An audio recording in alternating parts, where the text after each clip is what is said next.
वचन तेरा है प्रभु,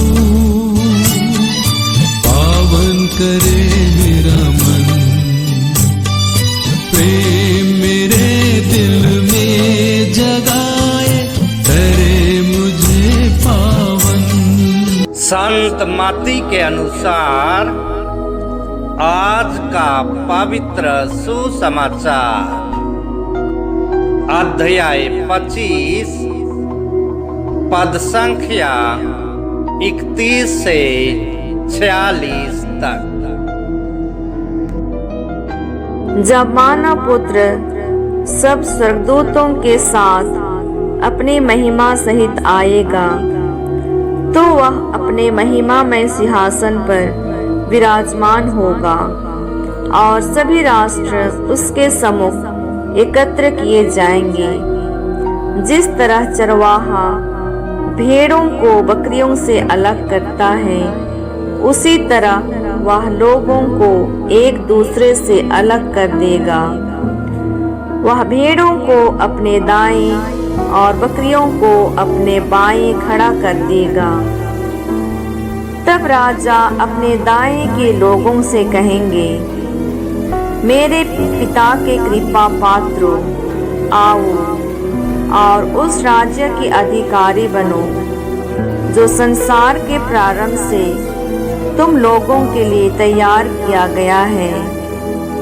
क्योंकि मैं भूखा था और तुमने मुझे खिलाया, मैं प्यासा था और तुमने मुझे पिलाया, मैं परदेशी था और तुमने मुझको अपने यहाँ ठहराया, मैं नंगा था और तुमने मुझे पहनाया, मैं बीमार था और तुम मुझसे भेंट करने आए, मैं बंदी था और तुम मुझसे मिलने आए।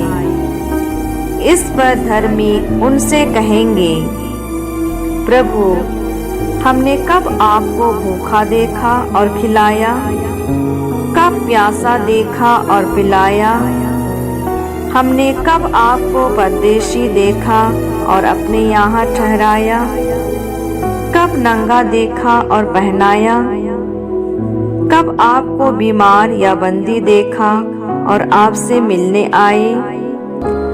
राजा उन्हें यह उत्तर देंगे, मैं तुम लोगों से यह कहता हूँ, तुमने मेरे इन भाइयों में से किसी एक के लिए, चाहे वह कितना ही छोटा क्यों ना हो, जो कुछ किया वह तुमने मेरे लिए ही किया।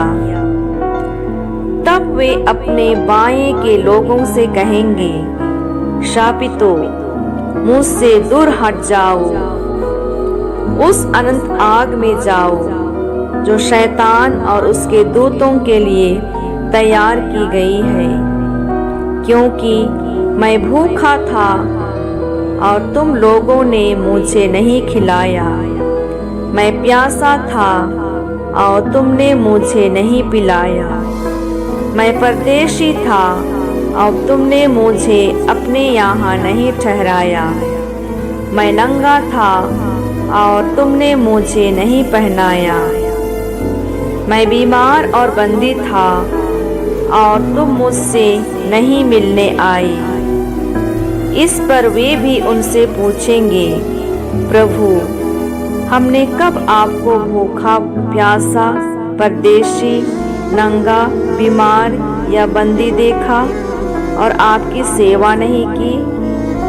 तब राजा उन्हें उत्तर देंगे, मैं तुम लोगों से यह कहता हूँ, जो कुछ तुमने मेरे छोटे से छोटे भाइयों में से किसी एक के लिए नहीं किया, वह तुमने मेरे लिए भी नहीं किया।